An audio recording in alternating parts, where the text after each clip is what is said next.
They made us build our own tomb. That's what the Burma Railway was, a monument to Japanese ambition built with Allied bones. 400 miles of track through jungle and mountains laid by starving men who dropped dead from exhaustion and disease and were buried where they fell. One man dead for every sleeper laid, they say. I believe it. I helped bury enough of them. The bridge wasn't like the movie. There were no heroics, no whistling, no defiant officers playing games with Japanese commanders. Just sick, skeletal men hauling logs and driving piles and mixing concrete while guards beat them and cholera killed them and the jungle swallowed them whole. We built that bridge because the alternative was dying slower, more painfully. We built it to survive one more day, and most of us didn't even manage that. I weighed 185 pounds when the Japanese captured me in Singapore in February 1942. By the time they finished the railway in October 1943, I weighed 97 pounds. I looked like something from a death camp. Ribs showing, legs like sticks, covered in tropical ulcers that went down to the bone. Half my friends were dead. The other half were dying. 8 years later, and I still can't eat rice, can't stand the smell, can't look at it without tasting that thin gruel they fed us twice a day, full of weevils and rat droppings and whatever else they swept off the floor. Can't see it without remembering men fighting over scraps, stealing from each other, losing their humanity bite by bite. My name is William Bill Henderson, and I was a private in the 18th British Division. I'm 43 years old now, but I feel 70. The jungle took decades from me. Took my health, my faith, my ability to believe humans are fundamentally decent. Took everything except my life. And some days I wonder if even that was a mercy. I grew up in Manchester, son of a factory worker. Enlisted in 1940 when I was 19 because everyone was doing it, because Hitler had to be stopped, because it seemed like an adventure. They shipped us to Singapore, told us it was a fortress, impregnable, safe. Told us the Japanese couldn't fight, couldn't see at night, couldn't compete with British soldiers.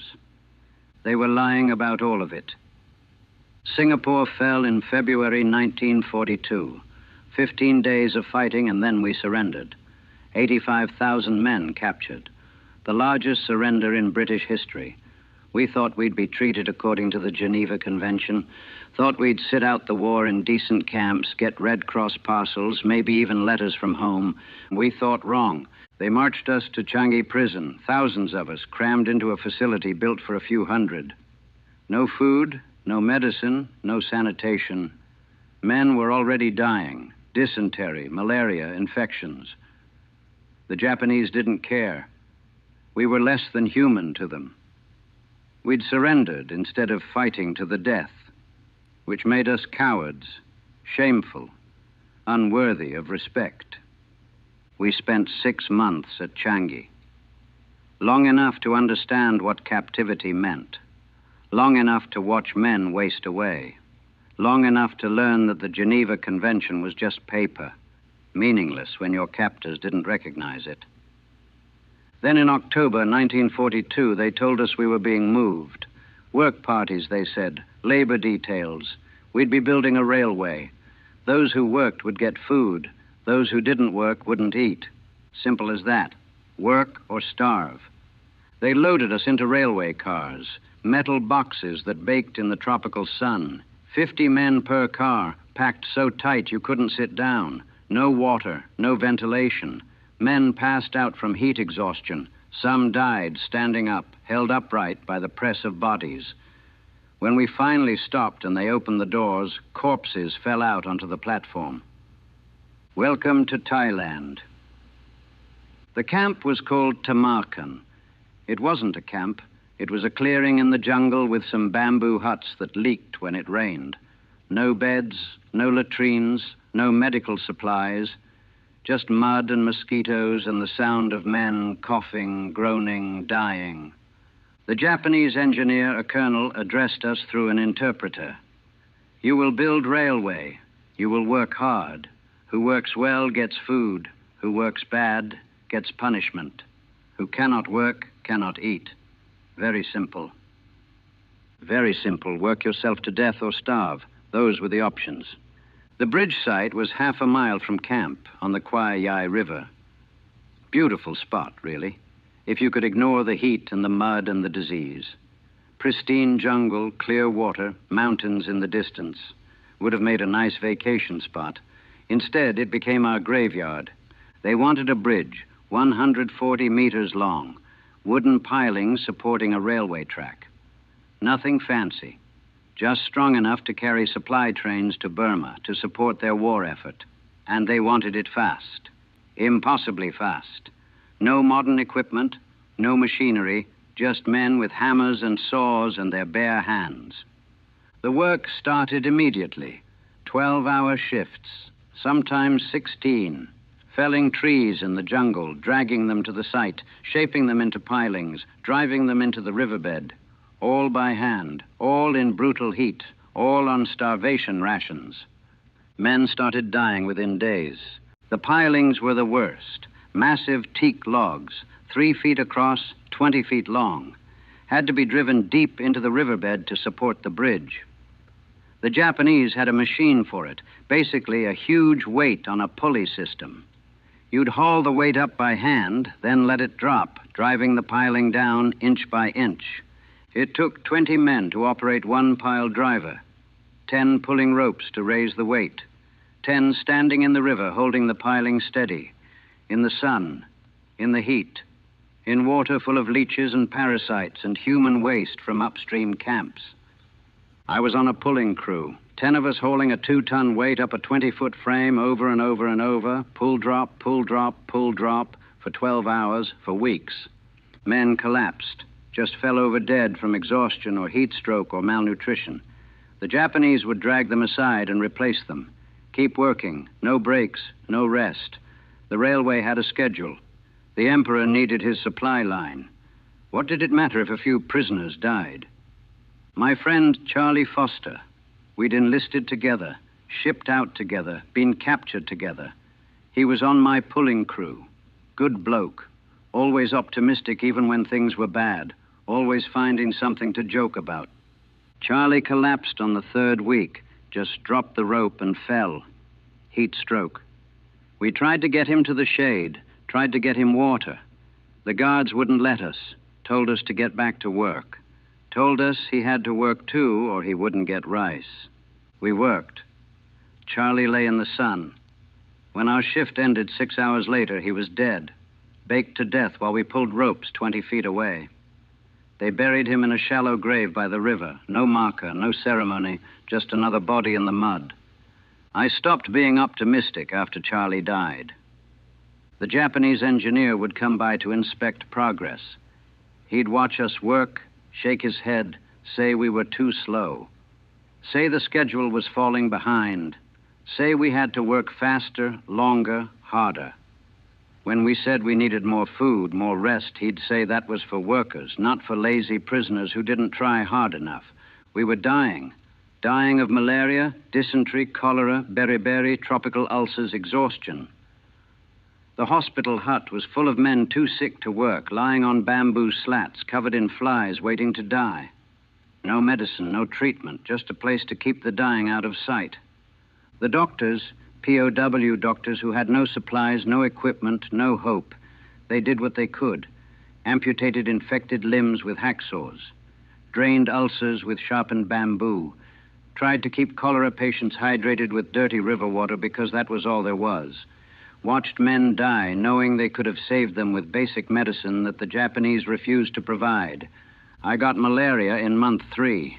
Fever so high I was delirious. Chills so bad my teeth chattered. The doctors put me in the hospital hut, told me to rest, to drink water, to try to survive. Told me if I wasn't better in a week, I'd have to go back to work anyway, or they'd stop feeding me, and I recovered. Sort of. The malaria never really leaves you. It comes back. Even now, 8 years later, I still get episodes. Still wake up shaking with fever, my wife beside me, not understanding what's happening because I've never told her the details.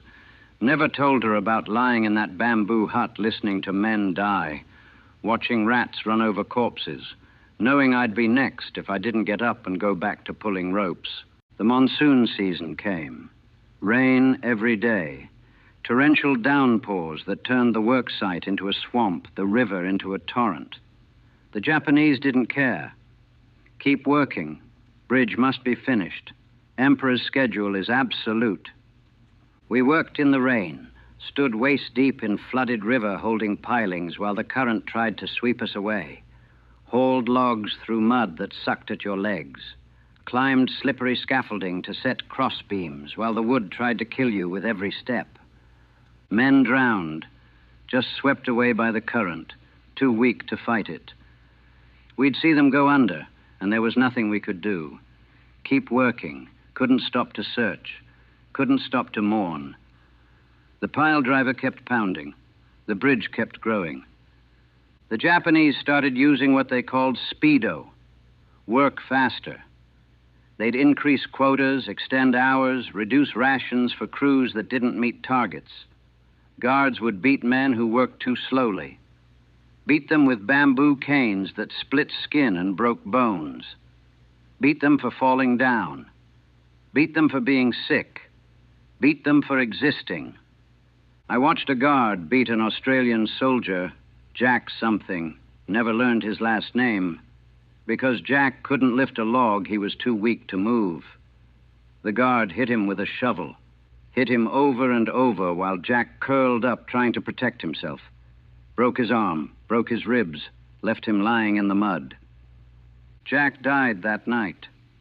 Internal bleeding. The doctors couldn't do anything. Just morphine they'd been hoarding for the worst cases. Enough to ease his passing, not enough to save him.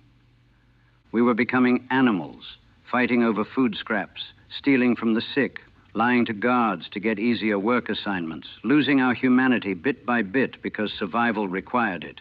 Because staying human, staying compassionate, staying decent meant dying faster. Some men tried to sabotage the bridge. Minor things, loose bolts, weak joints, anything that might cause problems later. The Japanese caught a few, made examples, beatings, torture. One man they hung by his arms for 3 days in the sun. He died on day 2, but they left him hanging as a warning. After that, we just built the bridge. Built it properly because the alternative was worse than helping the enemy. The sick parade each morning was a cruel joke. Men who could barely stand would line up, hoping to be excused from work. The Japanese doctor, not really a doctor, just a sadist with a stethoscope, would examine them. Unless you were literally dying, you went to work. Malaria, work, dysentery, work, tropical ulcers, work. Only the men who couldn't walk were excused, and they didn't get fed. I had an ulcer on my leg. Started as a scratch, got infected, spread. Within weeks, it was the size of my hand, eating down to the bone. I could see my tibia through the rotting flesh. It stank. The pain was constant. The POW doctor cleaned it with river water and wrapped it in a bandage torn from someone's shirt. Told me to keep working or I'd lose the leg. I kept working. Stood in the river with my ulcer exposed to contaminated water, pulling ropes, hauling logs, building the bridge that would kill more Allied soldiers by supplying Japanese troops in Burma. The bridge was nearly finished by September 1943. We'd been working for almost a year. Thousands of men had died. The entire railway was littered with graves, shallow ones, mass ones, unmarked ones. One man dead for every sleeper, maybe more. The jungle was full of Allied ghosts. My breaking point came near the end. We were setting the final sections of track, laying rails across the completed bridge. I was carrying a rail, 4 of us per rail, 60 pounds each. Staggering across the bridge we'd built with our blood and our friends' corpses. I looked down at the river. Clear water flowing beneath us. Beautiful, peaceful. It would be so easy to just step off, to fall, to let the river take me, to end it. I thought about it, seriously considered it, Calculated whether the fall would kill me or just cripple me. Wondered if drowning would hurt. Decided it couldn't hurt worse than living. Then I saw him. Thompson. Young kid, maybe 19. He'd been captured at Singapore like me. He was on the other side of the bridge, carrying another rail. He looked worse than me, skeletal, covered in sores, barely able to stand. But he was moving forward, still working, still surviving. If he could do it, I could do it. If this kid who should be in university, should be chasing girls, should be living his life, if he could carry one more rail, take one more step, survive one more day, then so could I. I didn't jump. I carried the rail. We laid it. We moved to the next one. We finished the bridge. The Japanese celebrated. They'd completed their railway, connected Thailand to Burma, created their supply line. They brought in sake, had a ceremony, congratulated their engineers. We stood in formation, watching, barely alive, thinking about the thousands who'd died to build this. They gave us a day off. 1 day. Then back to work on maintenance, on expanding camps, on whatever other projects the Emperor required. The bridge stood, our tomb stood, and trains started running across it, carrying supplies and troops to Burma, using the railway we'd built with our bodies and our blood and our friends. The war ended in August 1945. The Japanese surrendered. We were liberated by British and Australian forces who stared at us like we were ghosts. Couldn't believe we were alive. Couldn't believe what we'd been through. I weighed 97 pounds. I'd gone into captivity at 185. I'd lost nearly half my body weight.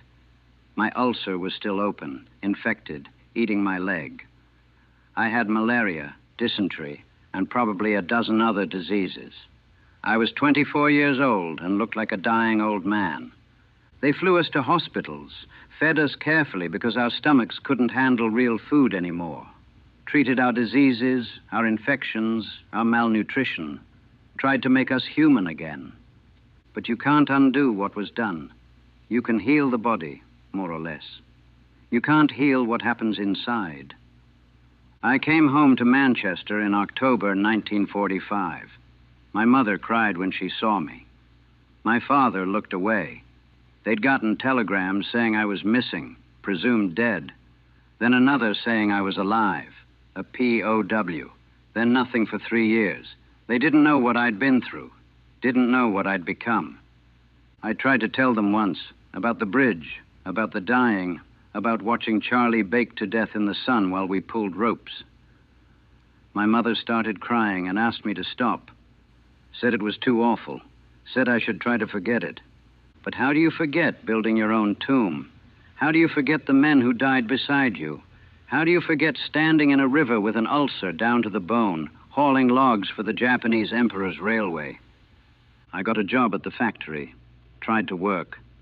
But I couldn't handle confinement, couldn't stand being inside, being trapped, being told what to do.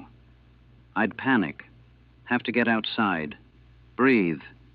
Remember, I wasn't in the jungle anymore, wasn't a prisoner anymore, wasn't going to die if I stopped working. The nightmares were constant. Every night I'd dream about the bridge, about pulling ropes, about pile drivers pounding, about guards beating men, about Charlie dying in the sun. I'd wake up screaming, covered in sweat, my wife shaking me, asking what was wrong. What was wrong? Everything. Everything was wrong. I'd survived, but I hadn't. The man who came back from Thailand wasn't the boy who'd enlisted in 1940. That boy died on the River Kwai. What came back was something else, something broken, something that looked human but felt empty inside. I can't watch the movie, can't even hear about it. People tell me it's a good film, very dramatic, shows the British spirit. They ask if it's accurate, if I was there, if I helped build the bridge. Yes, I was there. No, it's nothing like the movie. There was no defiance, no clever schemes, no whistling, just dying, just suffering, just men being worked to death because the Emperor needed a railway and Allied lives were worthless. The bridge is still there. They didn't destroy it completely after the war. It's a tourist attraction now. People visit it, take pictures, talk about the famous movie. They don't know about the thousands buried nearby. Don't know about the men who died driving piles, hauling logs, laying rails. Don't know it's a mass grave that carries trains. I'll never go back. Never see it again. Once was enough. More than enough. Thompson survived too. The kid I saw carrying rails. Found out after the war he made it home to Australia. Died in 1948. Suicide. Couldn't live with what we'd been through. Couldn't carry the weight anymore. Just ended it.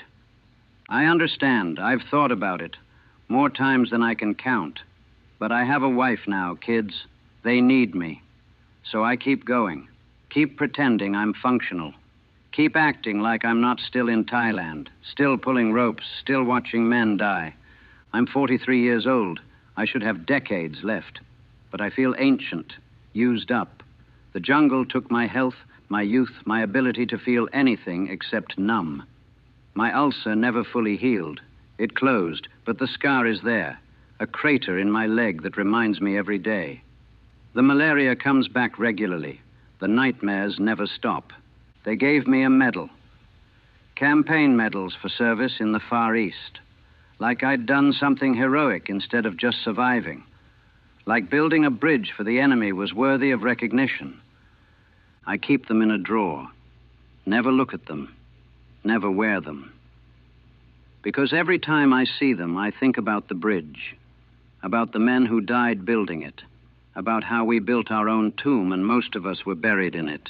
Charlie Foster, Jack the Australian, Thompson. Thousands of others whose names I never knew or can't remember. Boys who should have lived, who should have gone home, who should have had families and careers and long lives. They died building a bridge. Died so Japanese trains could run to Burma. Died for nothing except imperial ambition and the cruelty of men who saw us as less than human. And I survived. 97 pounds of disease and despair, but alive, while better men died. While men who deserved to live more than me were buried in the jungle. While the bridge stood as a monument to their suffering. They made us build our own tomb. And we did. We built it well. We built it strong. We built it with our bodies and our blood and our friends' corpses. The bridge on the River Kwai. It's famous now. A movie, a story, a piece of history. But it's more than that. It's a graveyard. It's a testament to what humans will do to each other.